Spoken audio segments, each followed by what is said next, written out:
ain't got the time, but I'm trying to get on my shine. Hold on, bro. My bad. Look. Check this out. I'm not a artist or a rapper, a musical artist, but the next person we got on this interview is an up and coming artist out of East Nashville. What he go by? Quez Cantrell. This guy's a father, a friend, what else? Brother, son. You can put a lot of things on it. So hey, come with us, step into the office while we interview Quez Cantrell on the I Lost My podcast. But for now, I'm finna keep trying. Hold on. I think we should stick to podcasting and leave the rapping to Quez. How about that? Podcasting is the truth. I lost my podcast, but I found you. And I'm killing it. And I ain't rapping in the booth. I'm in East Nashville, and you kicking it with the crew. Stay tuned.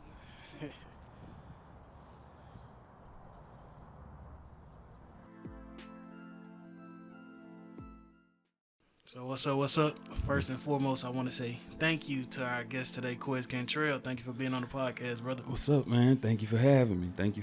So how you doing today, man? Be honest. Man, I'm doing good today, man. I'm doing good. Coming off some great things happening for me as far as my music and things like that. So I'm in a great space right now, honestly. I can't even lie. You know. So we usually do something on the podcast what we call like mental health check-in. So all that, talk to me how your mental health is for the day, the week. Man, the week, I mean, it's been pretty good.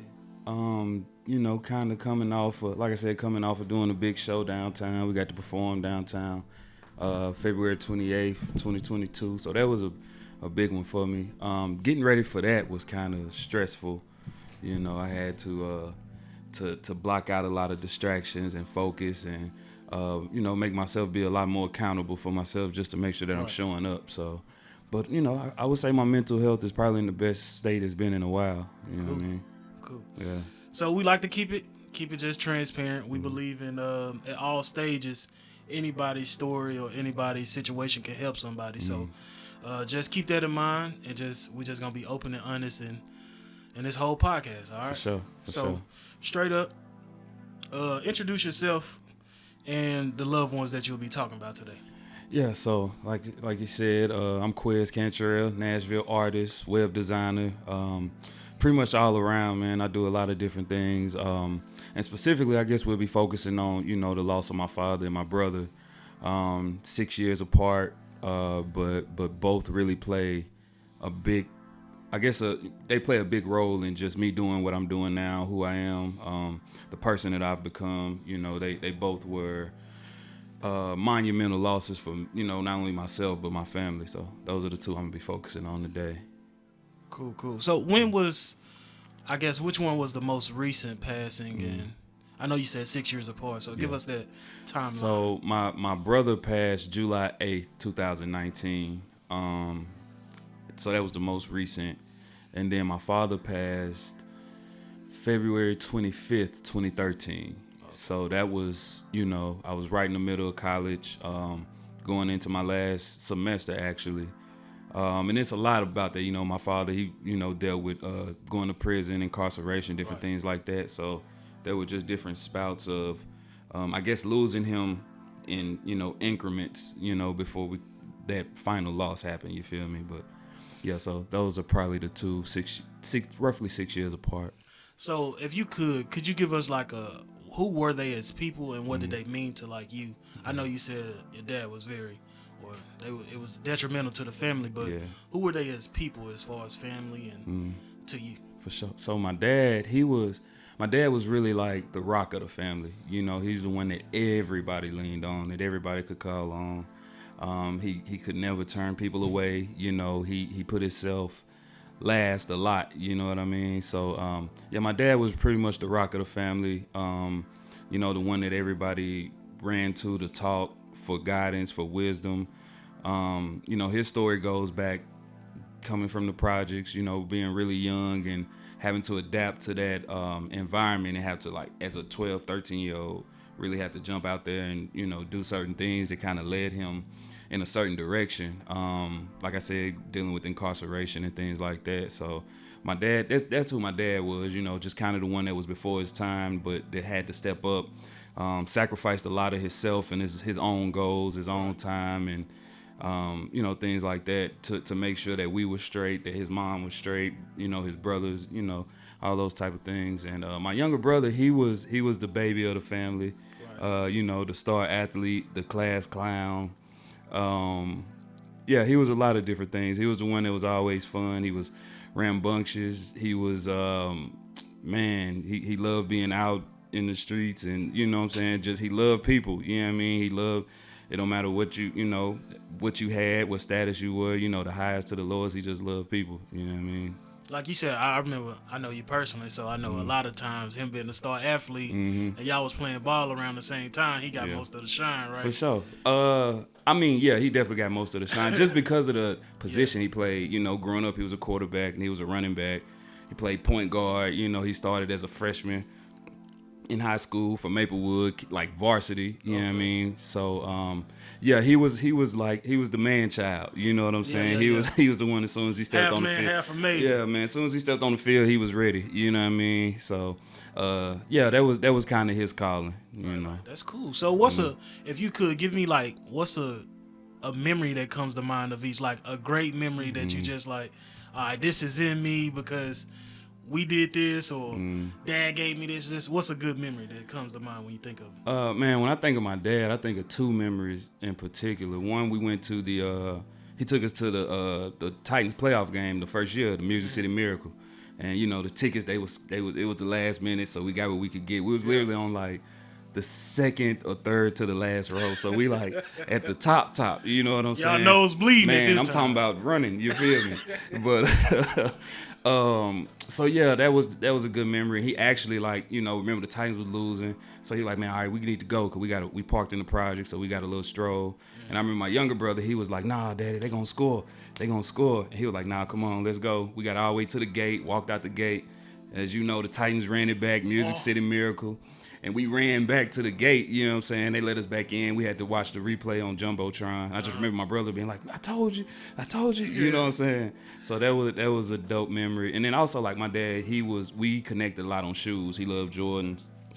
So I remember one time he came to pick us up with the Concord 11s on. And I remember he told us, yeah, man, we ain't have none for y'all. They ain't have none, you know, they were sold out of y'all size. So we sitting in the back seat, he got them on, but he drove all the way to Chattanooga and they was sitting in the trunk, you know what I mean, when he picked us up. So he gave them to us. That was like, yeah, that was one of them, you know what I mean, I still get, you feel me, warm on the inside from it now, you know what I mean. He kind of like, I can't let y'all know. Nah, yeah, my mama, he was gonna let us sit in it. My mom was like, stop playing with them, and, you know. So he went and got them out the trunk and gave them to us. We in the back finna cry and shit. But yeah, and then my brother, man, we was just like, you know, we was night and day. You know what I mean? We was completely different. Shared the same room for like the first 12, 13 years. So we was competitive, man. That's one of the memories I have about us, man. We'll go in that backyard. I wasn't necessarily a hooper, but, you know, we'll go at it, you know what I'm saying, about to fight, you feel me? He go inside, he mad. You know, the baby child thing, you feel me? But, like, that's the one thing I remember about my brother. We was just always competitive. We always had each other back. You know, he never got to fighting around me, and I didn't get to fighting. You know what I'm saying? That was kind of the rules. So, yeah, we just had, you know, we got in a little trouble here and there, but we had a lot of fun, honestly. You know so what I mean? in the same realm of us talking about, you know, memories and stuff, what's like a song, if it's any song that you hear, what's a song that reminds you of them? Like, my dad, man, he loved Tupac. You know, he loved Tupac. My dad wasn't even bald, but in like 95, 96, when Pac was out, my daddy had a bald head. He wasn't a bald, you know what I'm saying? He grew his hair back out. He passed away, he had locks, so he never had hair problems. But Tupac was one of his favorites, so we always used to listen to that double disc album that he had on Death Row. I guess I would say California Love was, you know, that's something he played all the time. You know what I mean? That's one of the songs as a kid that stuck with me, that made me think about him now when I hear it. You know what I mean? And then my brother, he introduced me to Boosie. You know, he was the first time I ever heard Boosie was him playing it in my room. I'm trying Really? to sleep. Yeah. Okay. I'm trying to sleep, and he just playing it through my Xbox. I'm like, man, who the fuck is this? Like, I couldn't get with the voice at first, but I just started listening. So one of the songs is Boosie, Mind You Wonder Why Your Child So Bad. You know what I'm saying? That's one of the songs that made me think of my brother. That's what's up. That's what's up. So, in the transition of both your dad and your brother, who was more of your support system, and like who would you lean on most? Was one like how was that dynamic? I would say for my brother, for my dad, it was kind of a collective thing. You know, I had a bunch of my siblings here. Only one of my younger brother that passed away, he was incarcerated when it happened, so we couldn't necessarily be there for him. You know, he had to kind of handle it on his own, which I'm sure, you know, had some type of play on, you know, his mental health. I could only imagine, but yeah, you know, initially I leaned on my family. I leaned on Naja super heavy.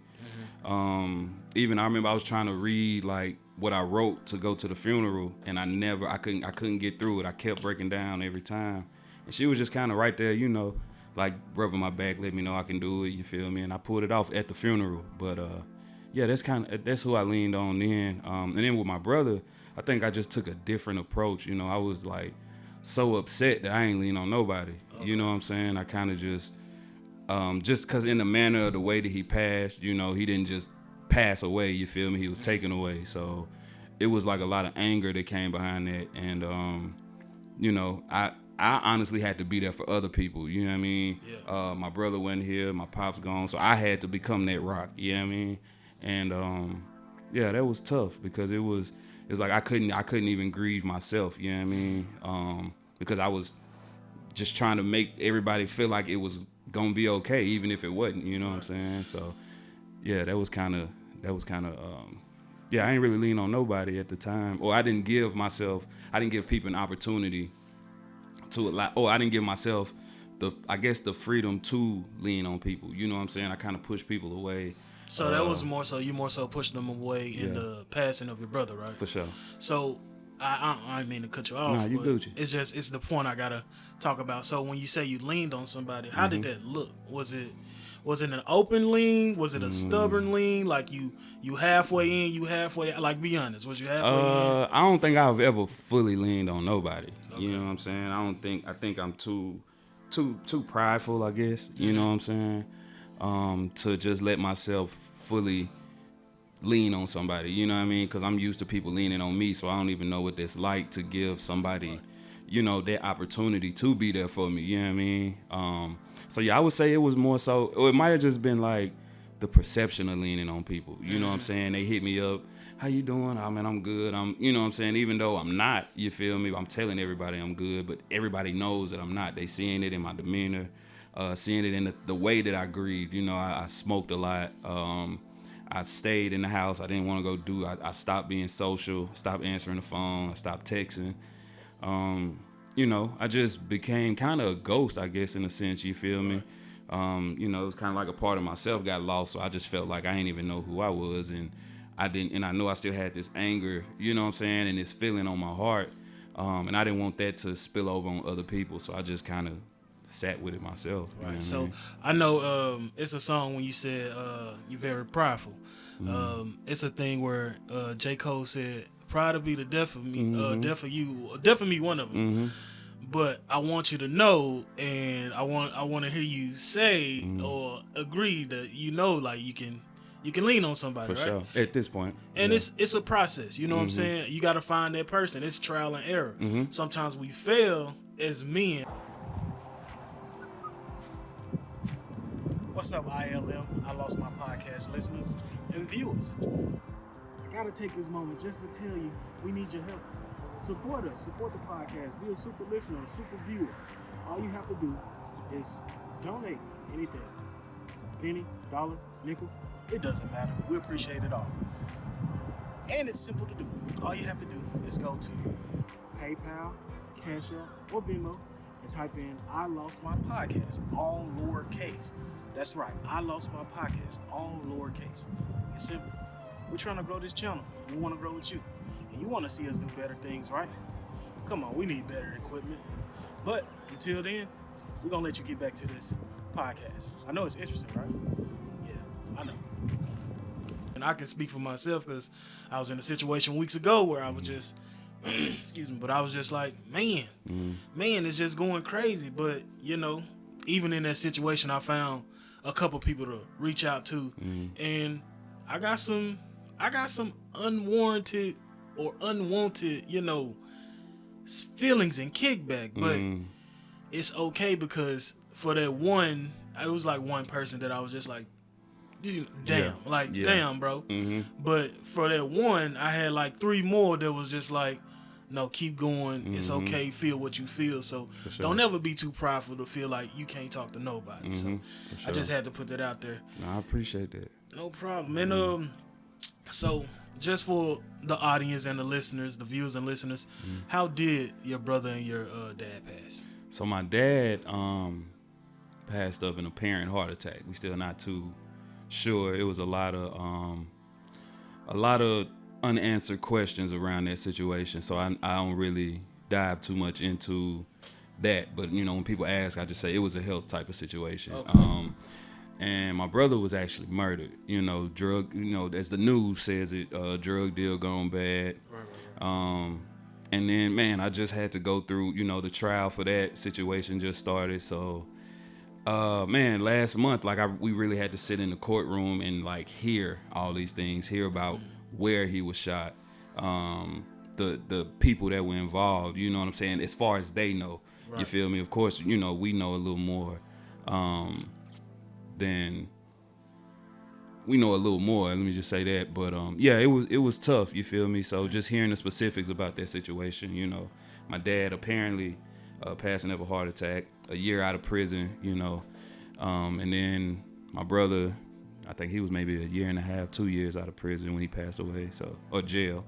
Been to prison. But so you said your dad was what, a year out of prison and then it happened, and then your brother was what, 2 years out of, about 1 or 2? I think my brother had been home about 2 years from jail, from the stretch that he had through that period. Right. You know what I mean? So if you can just think back, can you take us back to the day of each of those specific, what did it look like? Man, so my dad, I know that one, the night before is actually my youngest brother's birthday. You know what I mean? I was in Clarksville, so I didn't get to make it to his birthday dinner.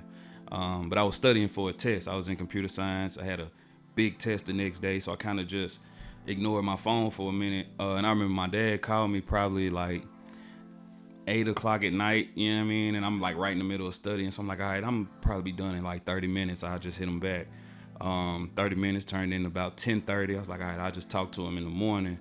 And then my 8 o'clock class, my class was at 8 o'clock. So I went to my class, cut my phone off, took my test, walked to my next class. I still ain't think about cutting my phone on. When I get in my next class, I turn the phone on. And that's when my phone just started going crazy. It's just text, voicemail, missed call. It was I had probably 30 missed calls, 10 texts, 10 voicemails. People just really trying to get in touch with me. But nobody in the text said what was going on, but I knew something, had happened. So, I walked out of class. My uncle called me, and he the one that kind of broke the news to me. Just was man, they told me my brother gone. I'm like, what? And I ain't really putting it all together. And then he kind of broke down on the phone. So I couldn't get much out of him because I'm like, all right, something going on. I ran back in, got my stuff, ran to my car. And by the time I got in the parking lot, my oldest brother had called me. He was crying on the phone. And he just couldn't even talk. His girlfriend at the time took the phone, broke the news to me. I broke down, bro. I just laid on the back of my, put my head down on the back of my car, and I was just bawling as loud as I can remember. Somebody walked up to me, put their hand on my back, asked me, was everything okay? Did I lose something? I don't even remember that part. I kind of went blank from then to, from that point to driving to Nashville. Naja drove me to Nashville because my mama told me don't drive, which was a good idea. We finally made it, and they had to wait to keep him there. So my brother arguing with the people there, nah, my brother on the way. He coming from Clarksville. They tried to take him. I finally got there, and I got to see him broke down in the room with both of my brothers. And man, from there it was just a blur, you know what I mean? Yeah. It was just a blur. And then just the process of, finding what they wearing, funeral, all those, everything that come with that type stuff. It was it was definitely a blur from that point on. Probably for like I stayed in that blur for a while. Like nothing felt real for a while. Right. You know what I mean? And then my brother, it was just different. It was a Monday. I remember it was 2019, July 8th. The All-Star game was on that day, so I was at home, got off work, watching the All-Star game. But the whole day at work, I was just like, man, something don't feel right. Like, I ain't know what it was. You know what I mean? Got home, got the call, tried to almost killed myself on the way to the hospital. Right. I'm doing like 60, 70 on the interstate, and I just punched the steering wheel. I don't know why. Car in full speed. And that mother just started, I had to get it under control. But, got there. They wouldn't let us in the hospital room. I remember sitting in the room with my mom, and she was kind of preparing herself because she, she could tell what was going on. I'm trying to stay positive. But after that, I just lost it, bro. I'm throwing shit. I ripped the whole trash can out of the ground, the ones that's nailed, ripped that motherfucker through it. Whole bunch of shit, man. Whole bunch of shit. I kind of lost it. So at that moment, time. it was more so, I guess, raw emotions just boiling, right? Yeah, and I think it was a combination of that, going through the losses over the last years that just compounded and compounded and compounded, and then that one happened, and that one was more so like the straw that broke the camel's back. You know what I'm saying? Like I was already on edge, going through a lot. Like I said, had my older brother who actually went to federal prison a year after my dad passed away. Mm-hmm. So it's like all these losses just back to back to back to back, and then that one was kind of like, you know what I mean? It was over after that. Like I really can say I had like a mental break. You know what I'm saying? And like really just lost it for a while. You know so what I mean? it was, I know you just said there was a lot of stuff going on at that moment. Was it, anything that you care to share, like in conjunction with, your little brother, like something that, I guess tough, 2019. Yeah. So at the time, he was dealing with battles himself. You know, we were dealing with battles with him, personal battles, things that he was going through. He came up in the streets, you know what I'm saying? Really, really out in the streets, and everything that comes with that, man. Everything that comes with that, we had to deal with as a family. Putting myself in positions and places I don't need to be to make sure he's straight. It was just my mom was dealing with a lot, pretty much having a son in the streets, another son in federal prison. We trying to take care of the kids, you feel me? Both of them got kids, so we all trying to collectively play that role, you know what I'm saying? And then that happened, you feel me? And it's kind of like, that kind of just threw everybody, for a loop, because we was already, really dealing with a lot, you feel me? Coming behind his circumstances at the time.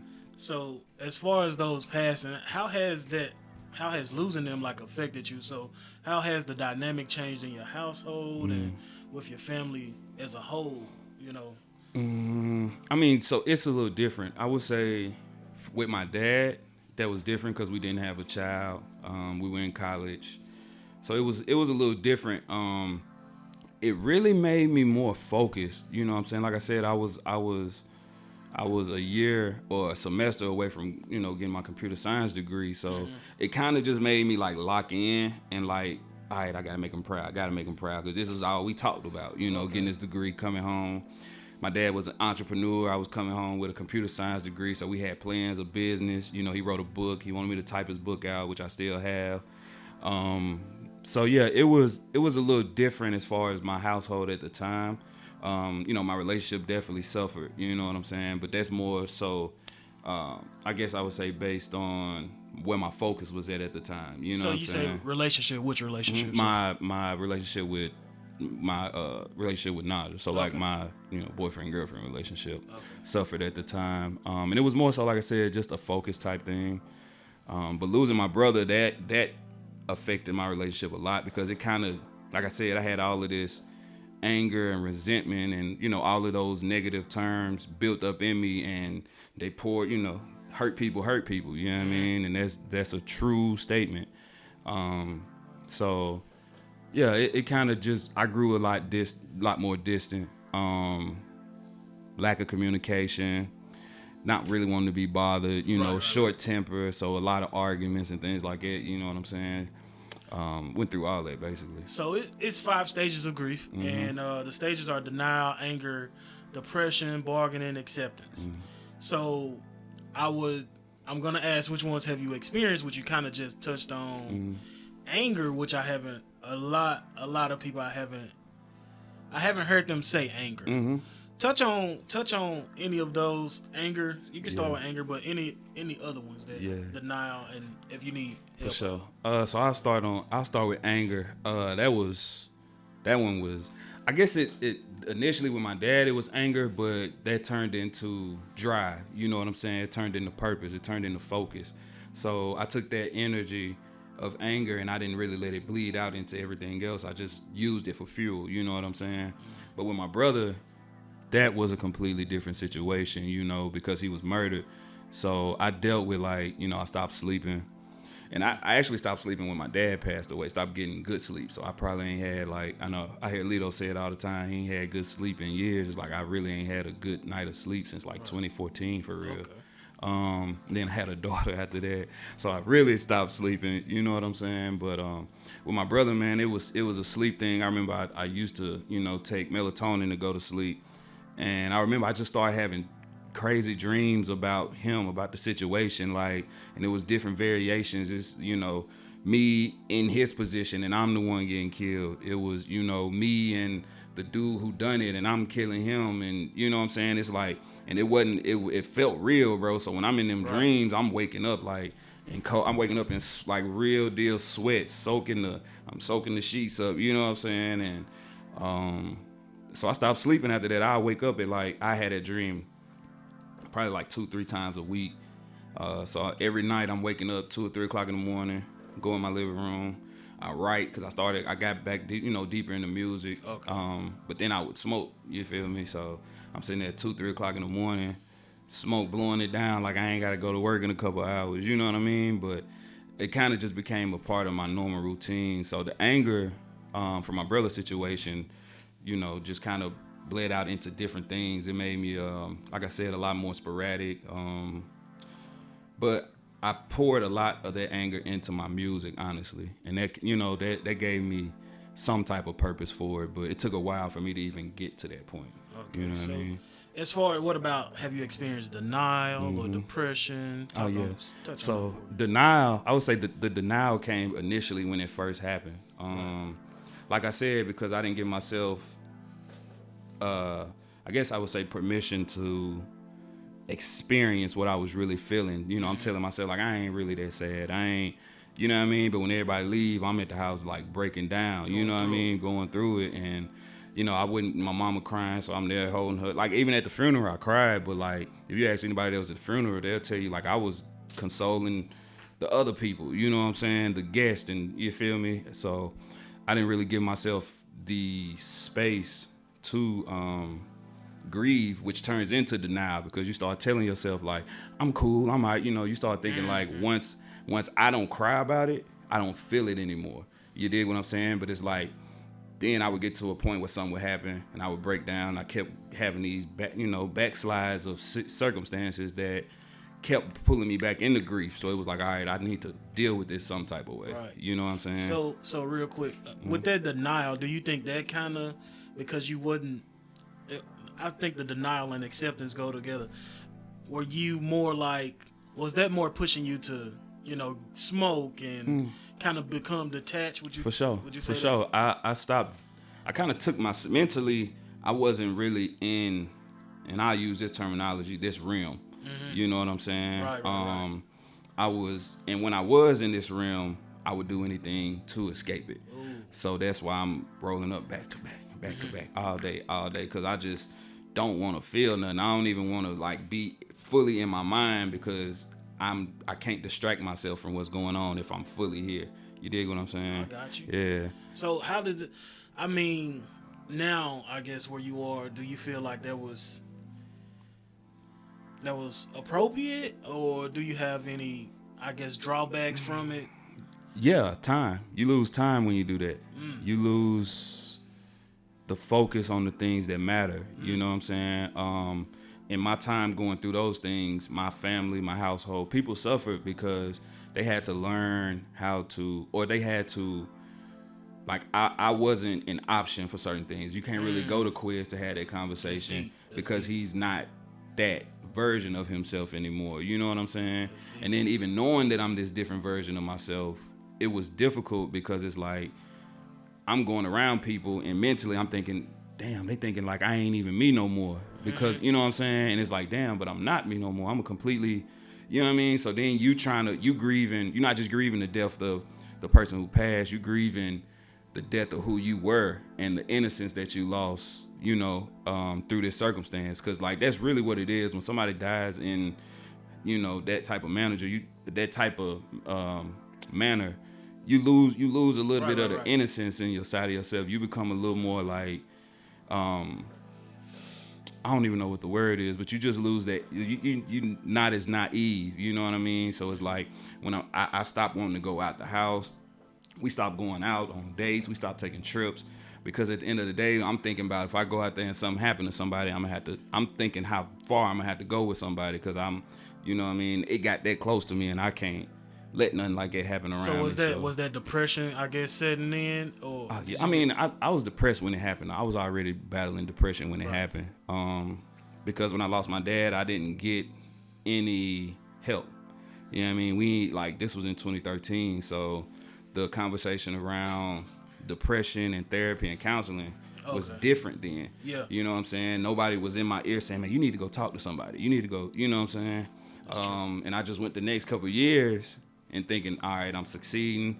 I graduated. I went and got a corporate job. I'm building websites for artists. I'm doing all these things, but like it's still that hole that I can't like talk to my dad. You know what I mean? That I can't hit him up.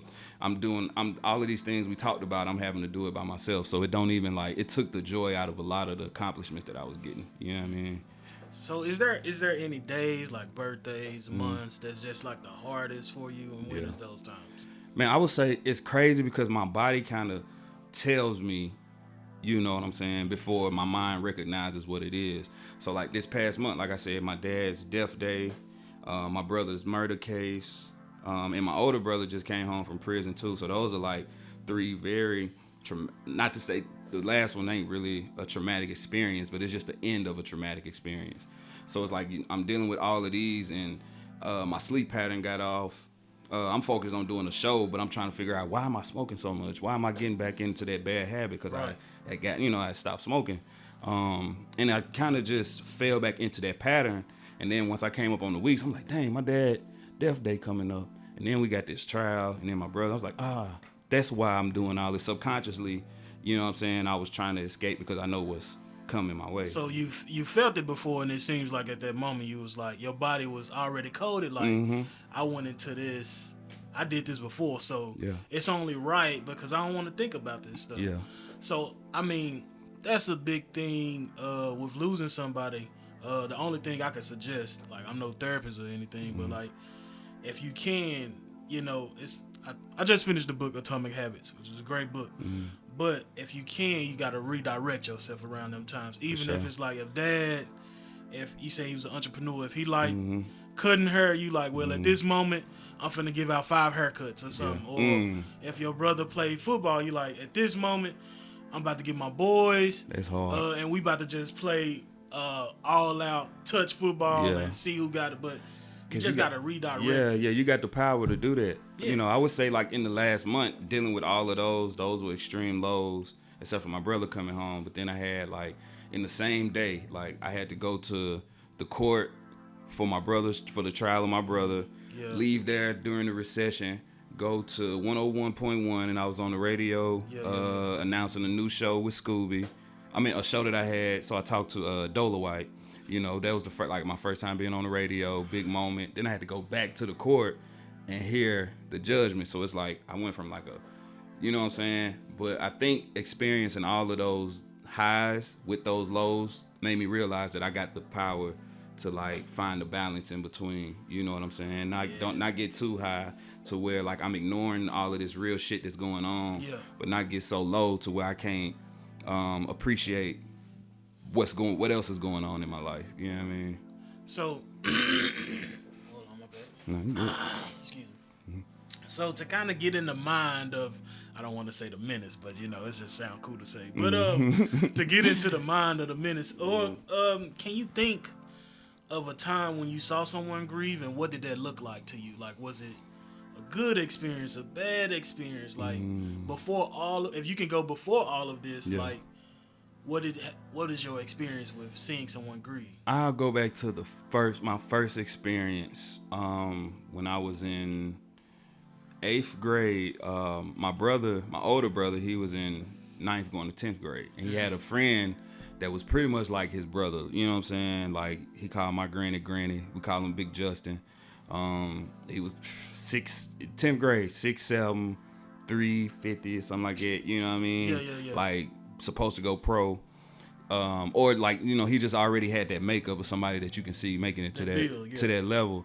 The skill set too, you know, he was good, but he ended up getting murdered that summer between them going from 9th grade to 10th grade football. So, and seeing my brother go through that, like my older brother, he was like Derrick Henry before Derrick Henry. You know what I'm saying? Like, he the middle school man child for real. He just out there, you know, he played quarterback, but he running the ball, stiff arm. Right. And to see him kind of go through that transition of, like, I didn't know I was grieving either, because I'm like, well, this is my brother friend, you know. This like I feel it, of course, because we went a year or two apart. But seeing my brother go through that and seeing him just try kind of change, you know, he quit football, started selling weed, he started smoking it like out heavy, you know what I'm saying? And then to see his whole body makeup go from being big PC to, you know, he started getting smaller.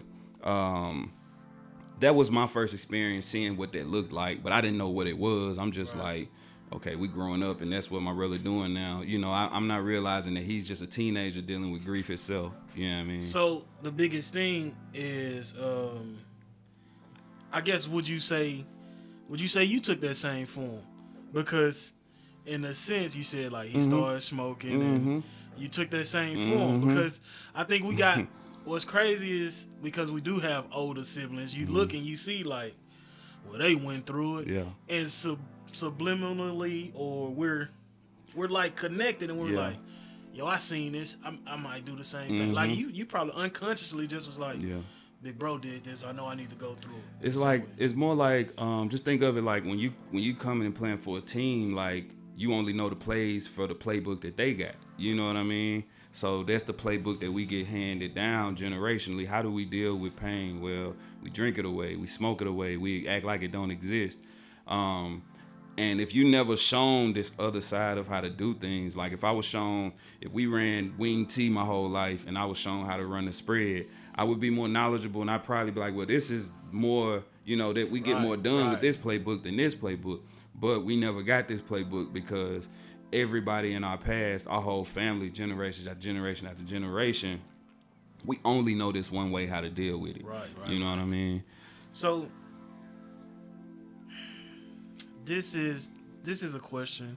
I know we sat down in the meeting, but and that was one meeting that we did, that panel at the PSV store. Shout out to the PSV store. Shout out. What is it? 100 Taylor Street. 100 Taylor Street. Y'all go check the PSV store out. It's a great place to be. Great place to find other creators and entrepreneurs. Yeah. So PSV store. Just letting y'all know when y'all see this clip.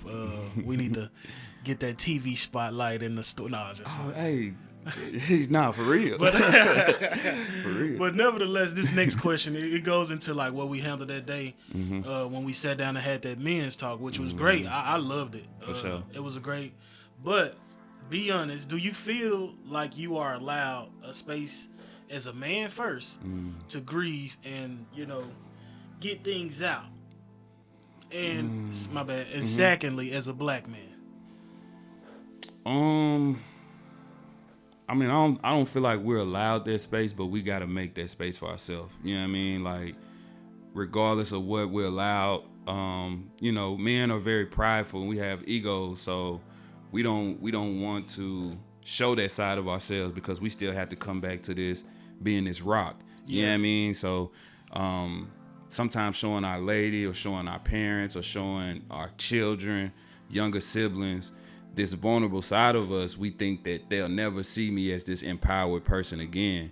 When in reality, you know, it's showing that vulnerable side makes you 10 times more powerful. 10 times. Because you showing, like, I wish that I would have had that conversation with my youngest brother about how to deal with these type of things, because he was 15 when my dad passed away. Right. You know what I'm saying? He was 21, 22 when my brother passed away. So for me, at my age, I know how hard it is, or it was and is, to deal with those circumstances.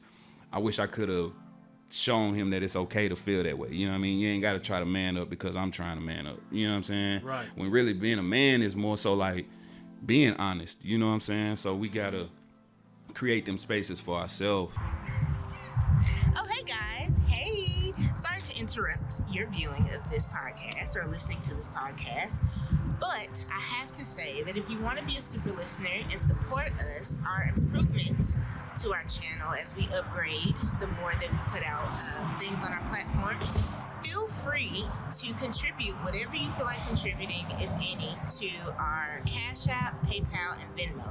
And everything is lowercase. I lost my podcast. And just, donate whatever you feel like donating if you like to support what we have going on. So thank you guys so much for the love and for listening thus far. And I hope you continue to enjoy the podcast. Bye, guys. And finding them spaces ain't easy because, sometimes you may be with somebody who's not as soft or doesn't or hasn't dealt with that in particular, or death in that manner. So like they don't really know what they supposed to be for you. You know what I'm saying? And it's like having the expectation to say, this is what you need to be doing, or this is, when we not having that conversation and communication, that's like, asking them to go find a needle in Nashville. You know what I'm saying? Mm-hmm. Just go find wherever you find it at. You know what I mean? So it's, and then I guess being a black man, that's another thing because, like even with my job, when I lost my brother, I took like 2 weeks off, but I still didn't feel like I was ready to go to work. Right. So, I tried to work something out. Can I work from home? Can I this? And they was like, no, we need you here. We need you here. And you feel me? And it's like, I'm sitting there in this meeting talking to them. I literally just lost my brother. Wow. I don't even think it was 2 weeks. It might have been like a week, after the funeral or something like that. And, they didn't having that conversation with them. Like, they don't understand that. You know what I'm saying? Even up to that, my brother had, he had mental health issues before that happened. So okay. I would have to tell them in the middle of work, like, yo, I got to go handle something. But I can't say my brother's having an episode and I got to go make sure he okay, because they don't really understand us in that realm. Aspect. It feels like, to be honest, or to help you out, it feels like, yo, we don't get that same luxury to say our brother or our somebody is going through something. Yeah, I get what you're saying wholeheartedly. Sure. So that leads me to ask, I know then, what it sounds like then, you didn't feel comfortable with expressing your feelings of grief and feelings in general as far as situations, which I feel like, first for that company, I feel like they wouldn't have gave a damn. Right. And that's just how sometimes corporations is, because it's all about the money. But now, do you feel comfortable with expressing like your feelings and grief, or like on a scale of 1 to 10, 10 being widely open, 0 being still not open? Give me a range. I'm definitely a 10 right now. I'm definitely a 10. I mean, you 10 on the podcast, but like, in my art and, having these conversations with people out in the street, just like, because you got to think, right after that, we went into quarantine. So I went from that to storing myself away, to the world shutting down, to coming outside and people seeing me for the first time, and it's like, oh damn, they asking me. I forgot, like, not to say I forgot that happened, but I forgot that everybody experienced that. So when I come outside, I may not necessarily think people gonna say something about my brother, but then that's the first thing they talk about, my brother, or how I'm doing in music. You know what I'm saying?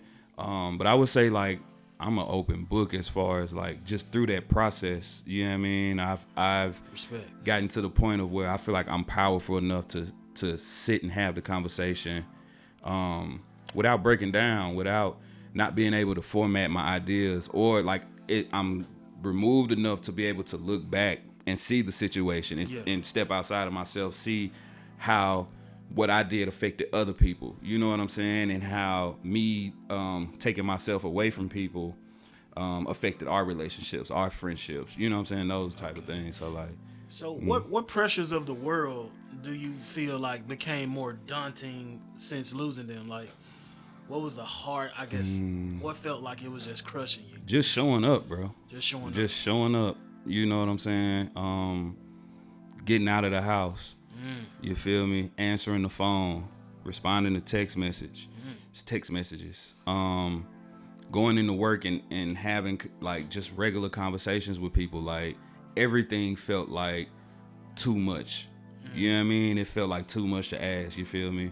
Because I can't even think, or even like dealing with my relationship. You know what I'm saying? Like, I could be over here really focused on how to build my relationship, but I've been thinking about this all day.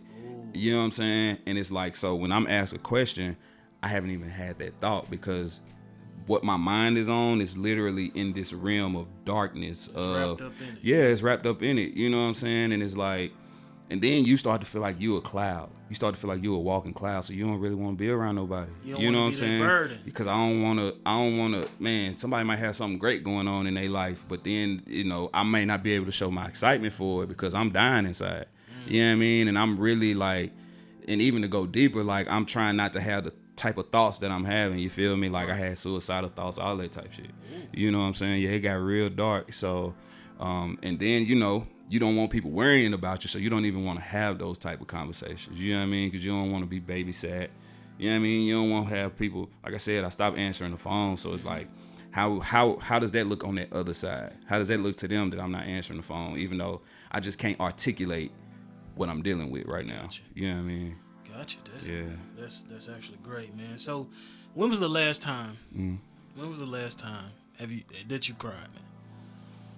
Last Monday, not this past Monday, but I had that show. You know, I had a show at the African American Music Museum downtown with Pat Walker Reese and Wolf. And it's like building up to that, man. I had so much going on, so many different things. I'm still having to be a father. I'm still having to be a part of a household. I'm still having to, I started another job, so I'm having to show up at work. And I hadn't given myself enough time to even be in the moment. And then like after that moment and everything had happened and like people giving me all this praise, and I'm still like, to me, you know, like it was a dope moment. It was cool, but I gotta, you know what I'm saying? Once I moved on that next day and I had to clock into work, I was off the high, you know what I mean? But like taking all that in, man, just knowing that like I got the, you know, people, I know they proud of me. You know what I'm saying? I know I got angels. I know I'm protected. So, you know, taking all that in, I just had a moment, and it was the first time that I probably cried for something good. Yeah. You know what I mean? It was a happy cry. So it was a happy cry. Yeah. Was it in private? Was it? Oh, yeah, I was definitely by myself. Okay. Just that day, getting ready for rehearsal, you know, I took a little minute backstage by myself, and I just kind of just sat there and was like, wow, I can't believe we done got this far. You know, I'm sad that my people ain't here to experience it with me. But they are here to experience it with me. You know what I mean? That energy ain't never left. You feel me? So I think a big thing that we don't talk about is the negative self-talk. Like, negative self-talk is a bad mofo, you know? And I think, like, it was a happy cry. Yeah. But I bet you that cry came more so because you shut that negative self-talk up. You showed up. You performed. I watched it on YouTube. Thank you. But it was good, bro. Appreciate it. And you showed up and you actually did it. So I always know it's a battle with that negative self-talk. Yeah. It's definitely, for me, that's been something that I grew up as a kid. I was a fat kid. You know what I mean? In a house full of, you know, one of my brothers a quarterback, the other one starting running back. You feel me? I'm right here in the middle. So it's like, and I'm not either one of those. So I'm searching for identity my whole life, you know what I mean? And it's like, damn, bro getting all the girls.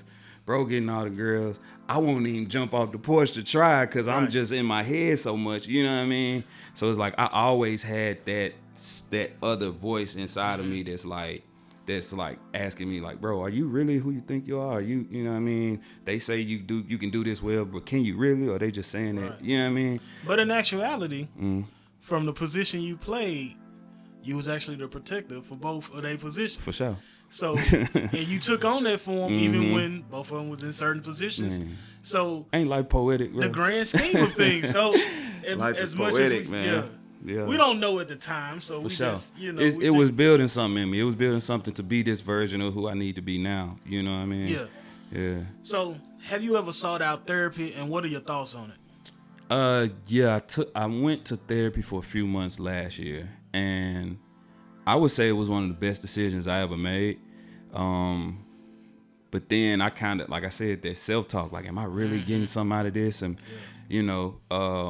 financially, was it working for me? And, going through, just trying to give myself every reason to not be a part of it. You know what I mean? I ended it eventually after, I think I did like three or 4 months. But like in those 3 or 4 months, man, I learned a lot about myself, about things that I didn't really notice, you know what I mean, that she noticed within just based off the things that I'm talking about, you know what I mean. She was like, you talk a lot about your dad, and we diving into, those feelings of abandonment and how I carry those type of things with me now in my relationships, like, and friendships and everything, really. But it was eye-opening for the most part, a great experience, and I'm actually about to start back going to therapy again. Do you prefer group sessions, individual sessions? It depends on the topic. Okay. I think if it's a group session, honestly, I'm pretty open. You know what I'm saying? I'm pretty open. So I think that I would be the same version of myself in a one-on-one session as I would in a group session. Just depends. I think with the group, it'll depend on where the conversation is going and how I feel like I can add to it. But one-on-one, and then I like more, I would rather be in person. This world changed everything to video, and you know what I mean. So that was kind of hard to get used to, going through doing therapy for the first time and being doing it through a phone, sitting in my car. Right. You know what I mean? It felt kind of impersonal. So I actually forgot this question earlier, but have you ever felt guilty about any of it? Like guilty of any of the? Yeah. How so?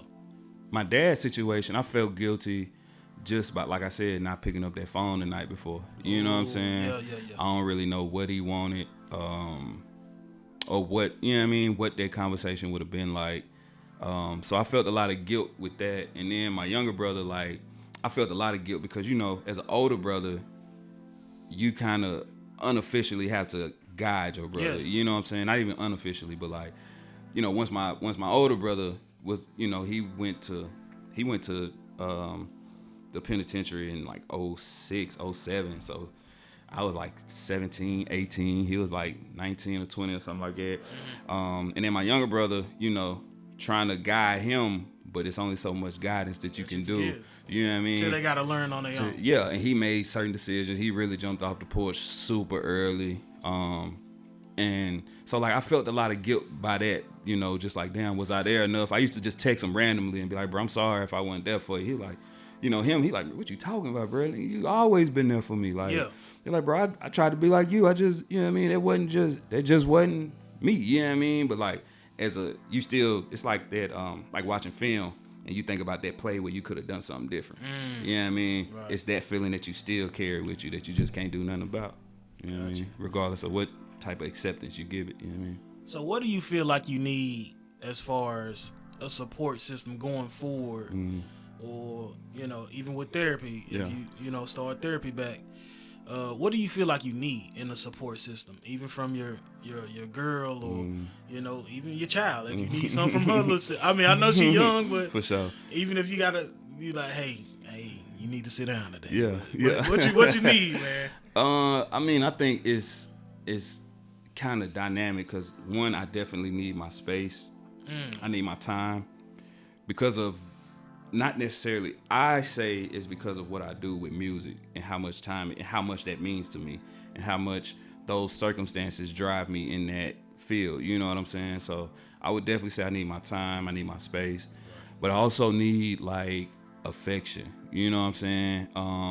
I need I need my love languages to be paid attention to. You know what I'm saying? I need to be asked how I feel today. You know what I mean? Like those type of things where I can, like, as a man, even you may never get that question, and you just supposed to keep going on and it's supposed to be okay. You feel me? But like, I think that's all I need is just, you know, that check in to see like how am I really doing. You know what I'm saying? So a check in really helps you. Yeah, for sure. And that's sitting like, okay, I just want to talk to you. What is Quez going through? Yeah. You know what I'm saying? Yeah. I don't care what it is. If your goddamn left pinky has been bothering you, what is Quez? And you'll be open to that, right? For sure. For sure. I think, for me, it's just having the opportunity to like share my thoughts, but also like having somebody who has the capacity to hold up what I'm, you know what I mean, to carry what I'm about to put on them. You feel me? But remember what I said, it's trial and error. So for sure. You got to put it out there. You got to put that pride will be the death of us. For sure. So you got to be in that same breath. We got to be like, I know this might sound crazy. Because we always going to go there. It's going to sound crazy. I'm going to try it anyway. Yeah. Man, Quez, I stubbed my right toe and that shit. And I've been mad about it for the last 3 days. And I just need you to be like, bro, that's okay. Bro. Yeah. It's okay. You probably stubbed it because you needed to sit your ass down. Yeah. Because if you would have went outside, you would have hit the tree branch and fell off the porch. But, you know. Nah, for real. But, man, we coming towards a close, man. We done had you here. Yeah. We thank you again. Even saying pride, I guess I want to touch on that, too. Like, talk to me. Yeah, like, so that's actually the last conversation that me and my dad ever had was, like, about pride. You know what I'm saying? I sat over his house one day, probably a few days before it happened. And, you know, that's what we were sitting there watching football. We watched 2 NFL games back to back. So that tell you how long I was there. You know what I mean? Yeah. And, like, we just having general conversation. It just felt like now that I look back and, you know what I'm saying, in hindsight, I'm like, dawg, that's why we had that conversation, because we needed to. You know what I'm saying? And that's one of the things. He's like, son, pride gonna be the downfall of any man. You know what I mean? He said, I deal with so much guilt towards myself because of the pride that I had when I was younger and I made certain decisions, and now your life is the way it is. Your brothers, you know what I'm saying? So it's like don't let pride make decisions for you. You know what I'm saying? Ooh. Don't let your ego make decisions for you. Use your brain. And that's like, when I tell you that's like the last, like, we talked about that and I think I might have left like 5 minutes after that. You know what I'm saying? So we got like real deep into a conversation about that. So I'm gonna need you to go home and write down that and make a graphic or something, and you need to have that somewhere, bro. For sure. Yeah, because you need to have it somewhere, bro. Yeah. I think even at the time, I didn't get it. You know what I'm saying? At the time, I'm like, what you mean? I'm supposed to have pride in myself. Like, pride was a completely different word, had a different definition. But when life hit and I had to sit with myself and I had to minimize myself, take my ego out the picture, you know, all those type of things, bro. It was eye-opening. And I was like, in the moment, I just knew. I was like, damn, that's what my dad was talking about. Like, that's what he was talking about, shit like that. You know what I mean? Yeah. So I'm being able to see his words. Then I got a whole bunch of letters. Like, my dad used to write me from prison, and just like, it wasn't no, hey, what you up to? We like going in, like he teaching me. You know what I mean? So I still open them up and just read them and like just get little things. I'm like, damn. When I was like 22, this wouldn't have made the type of sense that it is now. You're 32. You gotta get that back in your face. He's still here with you. Always. I never believe. Yeah. We don't even understand the metaphysical. We don't. So we don't. I don't think they gone. I think they still here. He probably right here right now. Man, he been there the whole time. He been here the whole time. 9 years. Yeah, he been here the whole time. You popped it off with the pride, so he must be talking to you. For sure. He is. He always with me. So if you could give any advice to others that's struggling with grief, what would you say? Don't do it alone. Okay. You don't have the capacity to give yourself the answers. Yeah, I would say don't do it alone, and find you somebody that's trustworthy and that has the capacity to walk, because that's basically what it is. You know what I mean? It's one of them things where it's like, if you're gonna walk through hell, I'm gonna walk through hell with you. You know what I mean? Right. And that's kind of, you know, I guess that's what I would say. Just don't, like, really seek help. You know what I mean? Be honest with yourself. because it's a journey and it's not something that's you're just gonna feel better one day. You know, it's from that point to the end of time that you always gonna face whatever this circumstance brought you, and it's just the more that you live, the more understanding that you get on that circumstance, and you just kind of grow from it. You know what I mean? So that's what I would say. Just don't try to do it by yourself. You know what I mean? That's a lot, man. That support system can change it can move a mountain. Mm-hmm. So yeah, for sure. If you could say, this is the last thing. Mm-hmm. If you could say anything to your dad and your brother, anything, let's say right now, to the camera, this camera is yours right now. This is they're looking at it. Oh man. This camera, but they're looking at you. And go ahead. What you want to say to them? Man, what would I say? Pops, I'll be like, man, what you think of your baby boy? You know what I'm saying? What you think of your? I mean, my pops, he's just had so many. Man, you gonna be this, you gonna be that, you know, my pops was a visionary. So like, if I could say, I'd be like, what you think of what I turned out to be? You know what I'm saying? I definitely know you proud of me. Man, your granddaughter, she never met you. She was born 2.5 years, but she still know you. She still know your presence. And I just tell him I love him, man. You know what I mean? I love him, and I forgive him for like anything he might have carried with himself.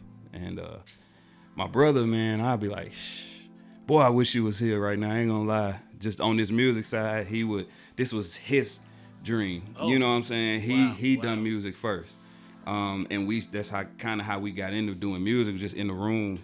We writing raps back and forth. You gotta think like having Boosie and Big Crit in the room together is two totally different, you know what I mean? But like, man, I was just telling him, man, I'm proud of him. I noticed all your effort, you know what I mean? I know what you went through. And I'm proud of him, man. I love him with all my heart, you know what I mean? And his kids, I already know his kids proud. I know he proud of them. I just tell him I love him, man, and, you know, keep me safe. Stay with me.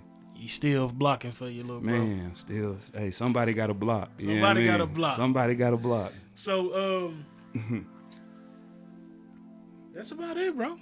That was a great interview, man. Great podcast. Thank you, brother. Anything else? Where can the people find your music? Man, if you search me at Quez Cantrell, Quezcantrell, you can find me on any streaming platform. Anywhere the music's hosted, my music will be there. Motivated Quez, MOE_TIVATEDQUEZ, or you can just type in Quez Cantrell and it'll pop up. You're gonna find them. Forever 9, man. Yeah. This been great, man. Another, miracle in Music City, man. Another Music City miracle. You looking at one. I'm a whole Music City miracle out here. Hey, man, we're gonna do this again. We're gonna, sure. Especially a sit down, man. Just talk about different stuff. But appreciate you, boss. Man, thank y'all for having me. Peace. I'm going. Well, you see it changed. I got Cube on now. And today was a good day, you know? Let me get it. I got something on my mind. I got a rhyme, I'ma take my time. Let me get my shine on. Yeah. Q, you better sign me, dog. I'm about to blow up. That was great. That felt good. I did okay.